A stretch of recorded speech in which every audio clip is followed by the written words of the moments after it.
If you trade stocks or forex, you need to understand fundamentals or else you are trading blind. Make sure you follow, like, and save this video, and let's break down exactly how to trade fundamentals and what you need to look for. Fundamentals are the economic and financial events. These are things like jobs reports, inflation data, or even interest rate changes, and these are things that drive the market. So you need to know which reports to pay attention to. Every day when you're trading, you want to make sure you refer to an economic calendar. I like to use Yahoo Finance or either Forex Factory. It doesn't matter, just choose a really good economic calendar that you can follow that shows low impact, medium impact, and high impact news. Let me show you an example. This is Forex Factory, and I only like to keep orange and red folders on my actual economic calendar. This tells me all the high impact news for the day and also any medium impact news that could impact the market. Remember, you don't need to know all the reports, you just need to know the most important, and one of them is NFP, Non-Farm Payroll Report. That publishes on the first Friday of every month, and this is the U.S. Jobs Data Report. It shows how many jobs were added or lost, excluding government and farm. It caused big moves in the U.S. dollar and also in the stock market, so you want to be aware of that report. The other one is CPI, which is the Consumer Price Index Report. CPI measures how the price of goods and services change.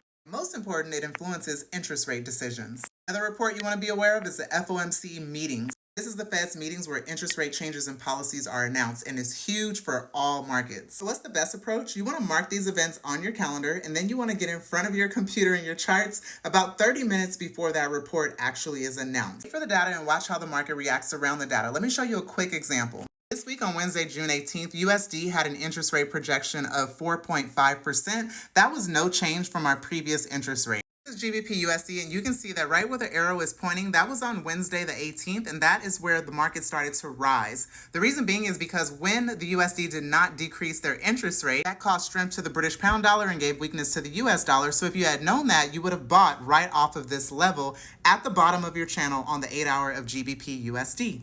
Remember to follow, like, and save this video for later. And if you are a new or struggling trader and you want free trading resources to help you in your journey, just comment me and I'll send those resources your way.